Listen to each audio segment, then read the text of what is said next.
Everett Harrington was born in 1885. He is James and Marisol Harrington's first child. Growing up, Everett was given all the toys in the world.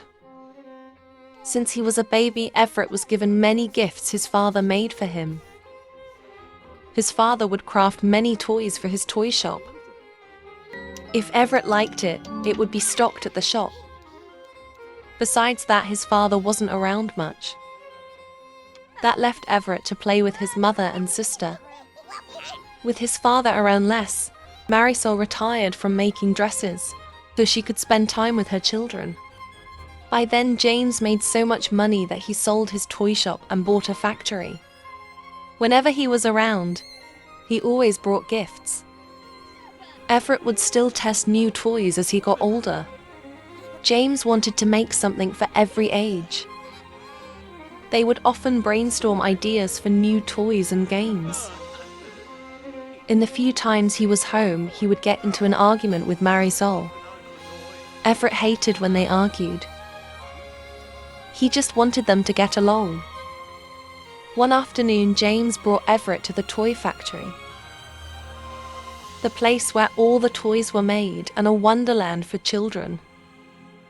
Everett got to try some new stuff with his dad. James was excited to share it all with him. Someday it would all be his. When they returned home, Marisol was outraged that James kept him at the factory so long. James told her it was for his future, that she wanted her son to have a normal childhood. Everett cried as they fought. He felt he was the reason they were arguing. Marisol assured him that it wasn't his fault. After that night, his father spent more time at the factory. Marisol started taking them to the park. Every day they would go, a man would talk to her. When Everett was 14, he caught them together. He couldn't believe his mother would betray his father.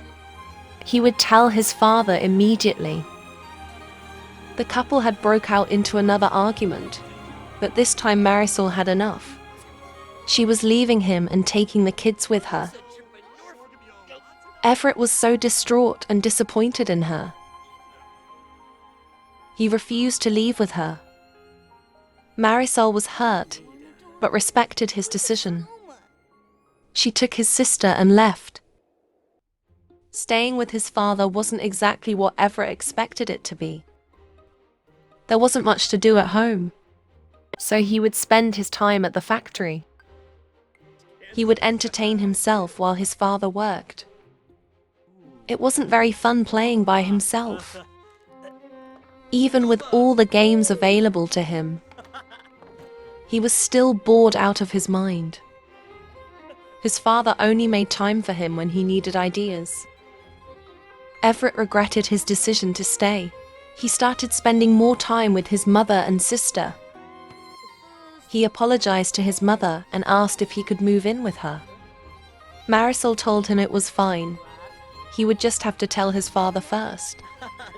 Later that night, Everett told his father he was unhappy and wanted to live with his mother. James told him that he would let him leave, but he wanted to throw him a party first. The next day, the house was full of teenagers. Everett was excited to be around people his age. He shared a dance with a girl named Adriana, and even had his first kiss. Everett and his new friends were always partying together. They knew how to have fun. Everett would bring them to play games at the factory. With them around, it was a lot less lonely. Everett would spoil Adriana with gifts. He cared for her deeply. They would have long talks, and he confessed that he didn't want to work at his father's factory. He wanted to move far away with her. So that became their plan.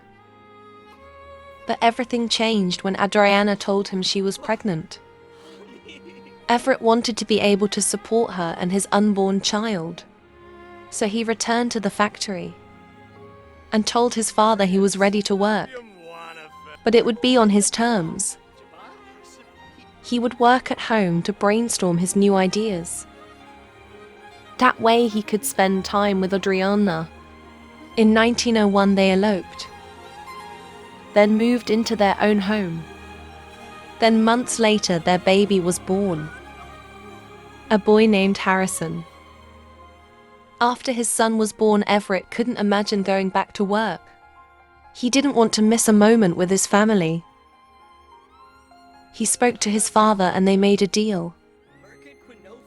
For the next 2 years, Everett would work with him in brainstorming and testing new inventions, then he could retire. Everett agreed to those conditions and immediately got to work with his father. But, unlike his dad, he always made time for his family.